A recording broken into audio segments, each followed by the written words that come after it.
Hello everybody. Just in case people get mad due to anything that I say in this video, I would like to say that everything that is going to come out of my mouth from this point on is a fact. However, you can interpret these facts as opinions if you feel like being wrong, or if your tiny little dull-witted monkey brain cannot possibly comprehend the truth of what I'm telling you. So when I say something like, watching Dragon Ball Super feels like getting a really stingy paper cut, while your other hand is being turned into hamburger by a food processor, please interpret that as a fact instead of an opinion, and just simply overwrite any prior knowledge that you have on the topic with my new fact. Alright? Let's start.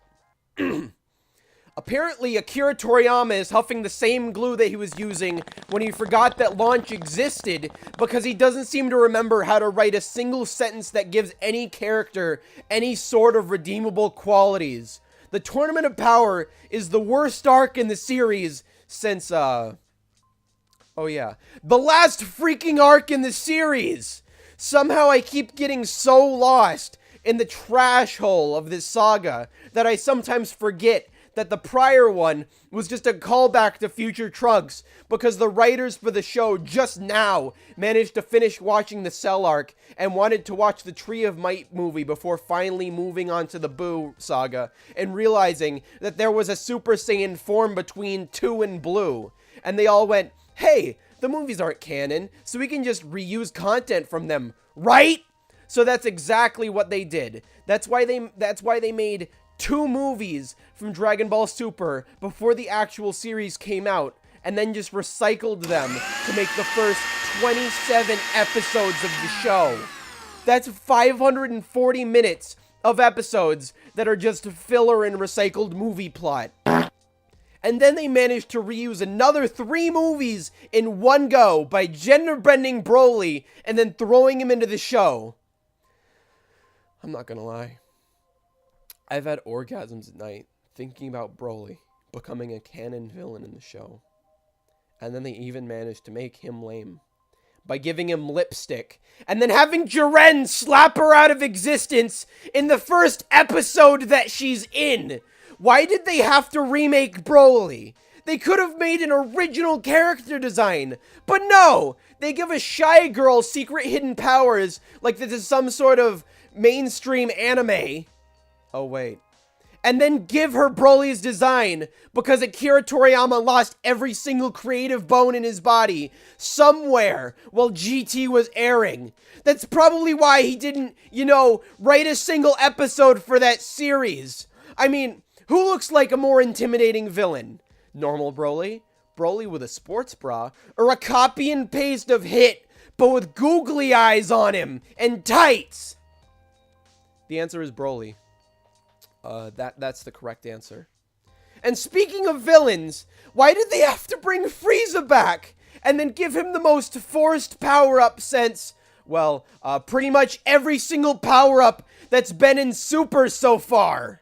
The reasoning behind Frieza getting stronger was that he trained for a couple months, even though he had never trained a day in his life. So I guess that means that others of his species had also never even trained before also.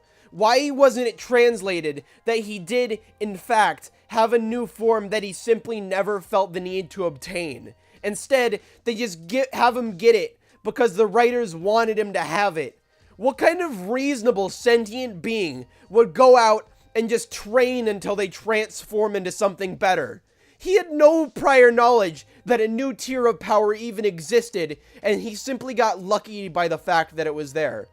That's like if I just went out and started lifting weights in an attempt to gain the ability to fly and shoot beams of energy out of my hands.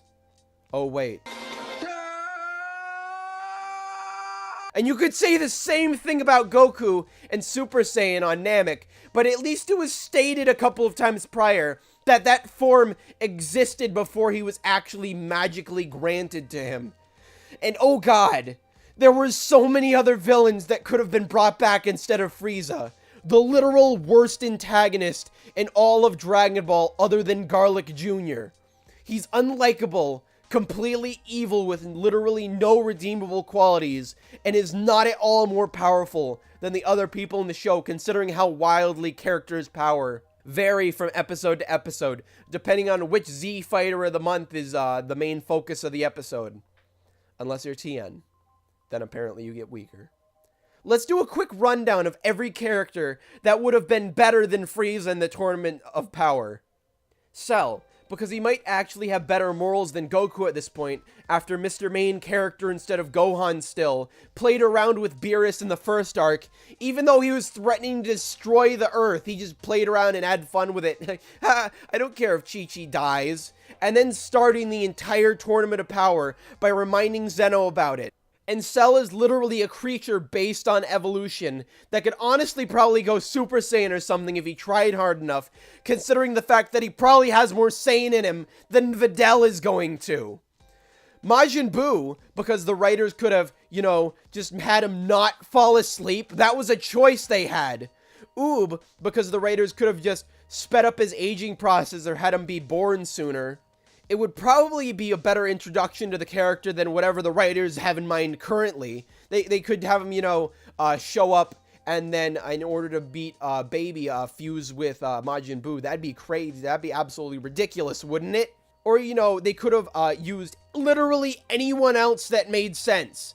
The only objective of the tournament is to stay on the godforsaken ring. And the fact that Master Roshi took out 3 guys before getting knocked out means that Yamcha, Goten, Trunks, Hercule, Boar, Oolong, Bulma, Chi-Chi, Marin, the other Marin, Raditz, Nappa, Dende, General Tao, Dabura, Fortune Teller Baba, Dr. Brief, or even the Nipple Man himself, Monaka, would have been better choices because all these side characters, they would have a general concern for the universe being destroyed, unlike Frieza and also apparently Goku.